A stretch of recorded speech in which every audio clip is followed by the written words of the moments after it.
Let us look at this 2027 presidential election. It's already facing serious threats. Of course, this time around, we are seeing Igbo youths threatening the election, or rather threatening to boycott the election, and their demand is the release of the man, Nnamdi Kanu.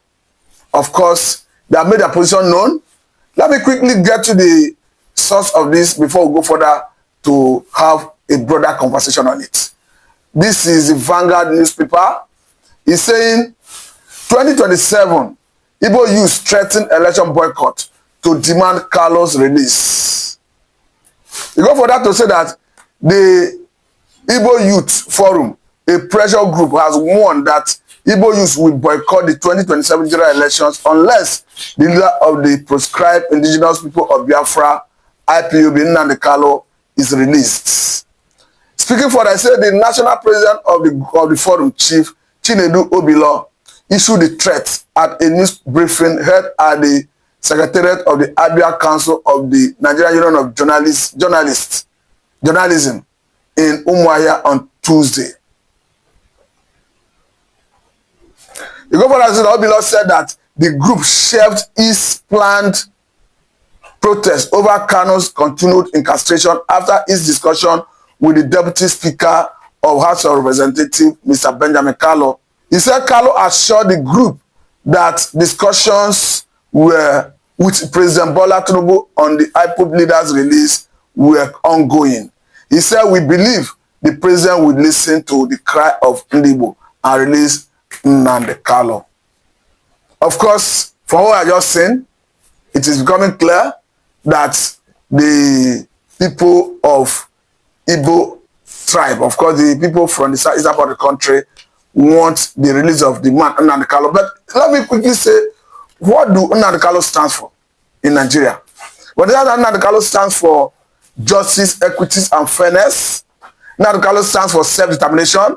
And a quick look at self-determination shows that self-determination is a right, is not a crime, both locally and internationally. In our legal jurisprudence here in Nigeria, self-determination is a right, having been ratified as a UN charter and, of course, as African charter. But if you look at Article 1, Subsection 2 of UN charter, it says that one of the main purposes of United Nations and thus the Security Council is to develop friendly international relations based on respect for principle of equal rights and self-determination. And this article I just read have been ratified in Nigeria. To that extent, it's a law in Nigerian legal jurisprudence. I'm building the preamble of this conversation. Let us equally look at Article 20 of the African Charter on Human and People's Rights. It says that all people have right to existence and an unquestionable and inalienable right to self-determination. This Article 20 of the African Charter on Human Rights have equally been ratified in Nigeria. So to that extent, it's a law in Nigerian legal jurisprudence. So if someone is coming from the angle of self-determination, of course, the person have not committed any offense or any crime known to law. I think that best explain the reason. If you look at all the charges preferred against Nnamdi Kanu, you will not see anything that has to do with self-determination. Because the federal government know that Nnamdi Kanu have right of self-determination. So to that extent, self-determination is a right in Nigerian legal jurisprudence. So having said that, I think the best the government would have done, of course, was to organize a referendum to enable people to decide or rather determine where they want to be. Because even the Britain that amalgamated Nigeria together under the same entity called Nigeria, we decided that recently they themselves exited from European Union. And at the time, we had a situation where about two prime ministers resigned. But the important thing is that nobody was hounded, nobody was arrested, nobody was intimidated. At the end of the day, minority had their say and the majority had their way. And today, they already exited European Union. But I note with concern, recently when Sunday Igbo, of course, the Yoruba Nation agitator went to UK to submit a letter for Yoruba Nation or Oduduwa Nation. The British Commission here in Nigeria, advised him to join her with other Nigerians to move Nigeria forward. But the question is, when Britain needed to exit the European Union, did anybody encourage them or discourage them or compel them to go back and join hands with other member European Union countries to move European Union forward? I think that's a food for thought. Having said that, I think if we even want to go further to even put those who are agitating to shame, the honorable thing to do was to go to the field, go to the places where people are agitating, canvass a superior opinion. Let the people know why you feel they should remain in that entity called Nigeria. Then at the end of the day, let the voting take place. If at the end of the day, those who say they want to remain in Nigeria outnumber those who say they want to exit, I want to say you would have pushed those who are saying they want to exit to shame. And that would have put an end to anything that has to do with agitation for secession. Because if you look at Nigeria currently, there's no doubt Nigeria is not working. Because we are talking about insecurity currently.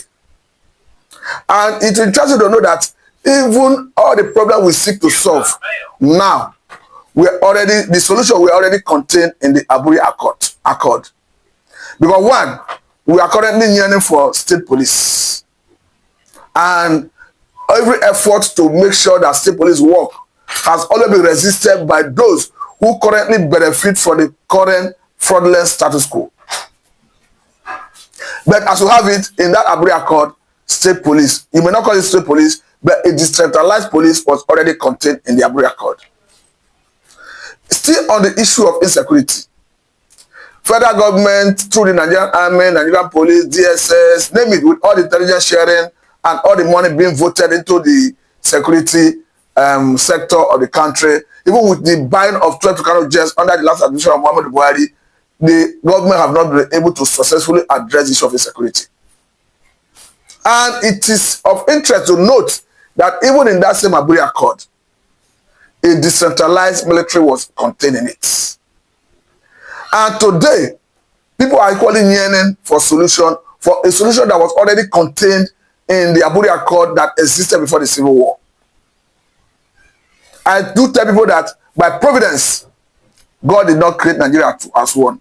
However, if people decide by their own volition to come together to exist as one entity under one country or nation or sovereign state, as the case may be, it is not out of place. But it has to be through unanimous agreement, not through coercion. Because what currently is coercion. It's coercion because even the colonial masters, like Lugard and Co., did not see the concept of Nigerians before the amalgamation. If you go to the current constitution that binds everybody together, talking about the grand norm, if you go to the preamble, it tells you that we the people of Nigeria, actually, that they came together to write the constitution. I begin to wonder, at what point in time did Nigerians gather together to write the constitution? And every attempt for every stakeholder of Nigeria to ensure that we have a people's-oriented constitution has always been resisted by those who currently benefit from the status quo. Even as we speak, it's on record that there is serious imbalance in the Nigerian system. I'll take an instance in the composition of states in Nigeria. In Nigeria, all the regions have at least 6 states. But eastern part of the country is only a region that have 5 states. So if the people opinion were sought, as at the time you were constituting the state, there is no way the eastern part of the country will be changed. It's because it was done by the military. What the military was doing there was, it was a question of favoritism, a question of what they decide to do. It lacked merit, it lacked equity, justice, and fairness. If you even look at, let me even question a particular issue here. If you want to share national resources, we understand that crude oil is the major state of Nigerian economy currently. And in the past, agriculture was the main state of Nigerian economy. Of course, Nigerian economy was better off then. But the point here is, when Nigeria was leveraging on agriculture for its finances, when agriculture was the main state of the economy, the region where the agricultural produce were coming from had opportunity to take a larger share of the money that accrues to the governments, up to 50%. But currently, the areas that get the crude only get 13% derivative. And even the 13% derivative was a struggle, because I understand that at the point it was about 7% or so. It took the struggle of the likes of Ibori when we had the issue of resource control under the administration of Olusegun Obasanjo for the derivative to be raised up to 13%. I can remember Ibori then going everywhere singing resource control, gentlemen not there. Of course, that struggle raised the derivative to 13%. And now, let me even bring another analogy. In Kano, for instance, you have 44 local governments. In Jigawa, you have 27 local governments. And Kano State is where they create, or rather carved out, Jigawa State. And you have a place, when they talk about population, Lagos is more populated than Kano State. Even if the census say otherwise, we all know what we see. Are born in Kano, are born in Jigawa, are born in, I've stayed in Lagos, or rather, I still reside in Lagos. So, judging by what I've seen myself, Lagos is more populated than Kano State. But how can it be that Kano is having 44 local governments? Jigawa State that is carved out of Kano is having 27 local governments. And Lagos is having about 25 local governments as official local government number recognized by the Constitution of the Federal Republic of Nigeria. You can understand that even when Lagos State government created local government development areas, the federal government under Olusegun Obasanjo never approved it. Of course, they saw it as a constitutional issue that will pass through the National Assembly before it can be approved.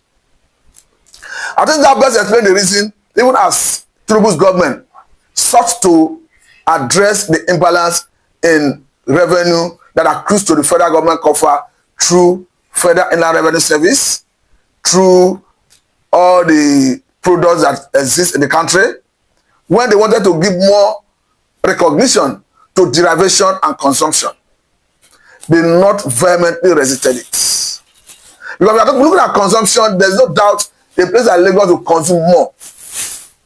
In terms of derivation, of course, Lagos will equally have more, and a place like River State will equally have. But the point here is, they not vehemently resisted it. You really don't wonder, even when you saw people who are even close ally of the president, like Babagala Zulum, who is the governor of Borno State, who obviously we know was supposed to be the running mate, or rather the candidate, the vice presidential candidate to Tinubu in that 2023 presidential election, came out vehemently to oppose it. We equally saw the likes of the senator from Borno State talking about Ali Nduma opposing it. Even Kwankwaso himself at the time opposed vehemently when he even accused the government, talking about federal government, of trying to take away their taxes.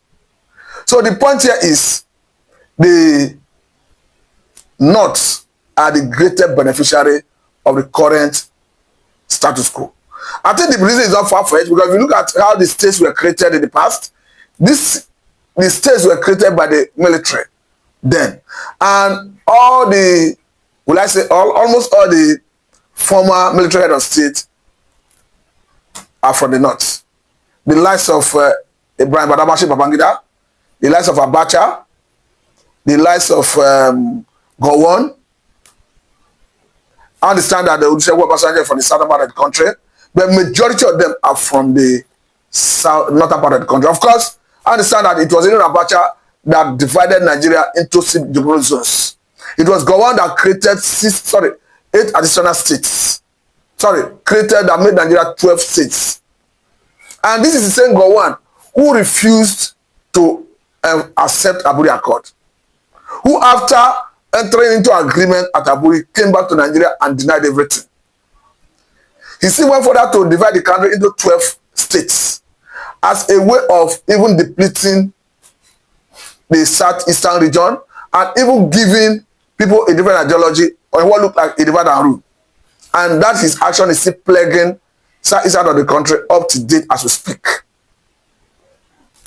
And every effort to right the wrong has always been resisted.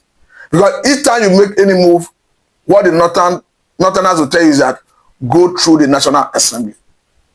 You need to ask yourself, National Assembly that was not constituted through fairness, equity, and justice. National Assembly does not have fair representation of the people, going by the way it is constituted. Nobody sat together in anywhere, in any time, to say Kano should have 44 local governments, and Lagos should have 25, and Delta should have 25. Nobody sat anywhere. It was just an imagination, a figment of imagination of the likes of IBB, who created some states, the figment of imagination of all the military head of states in the past who created the states. So if you truly want everyone to be together, let us have a people's-oriented constitution. Let us bring everybody on board to determine whether there is need to be together. That is why I strongly disagree with anyone that says Nigeria is not negotiable. There's nothing like Nigeria is not negotiable. Because even before the advent, or rather the white men came here, people were already existing in their own different ways. The outsiders were existing in their own different ways. The Fulanis were existing in their own different ways.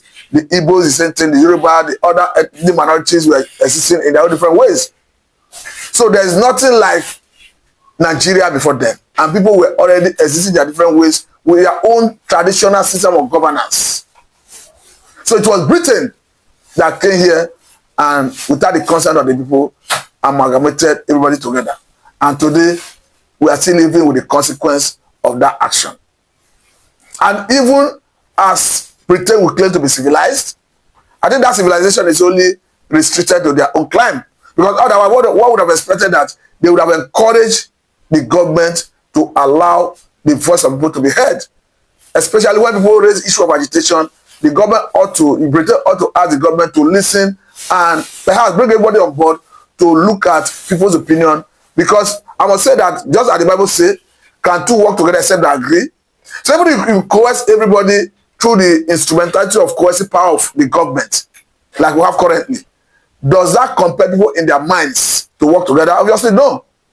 I think that best explains the reason the Bible says, can two work together except they agree? So the two persons must agree in their hearts that they want to work together before you can see a meaningful development. I think that is the problem that is plaguing Nigeria. And for us to resolve that problem, we must come to a round table to agree that we want to work together, not the current coercion that binds everybody together by force as we have currently. Thank you very much. This is Nnamdi Kanu.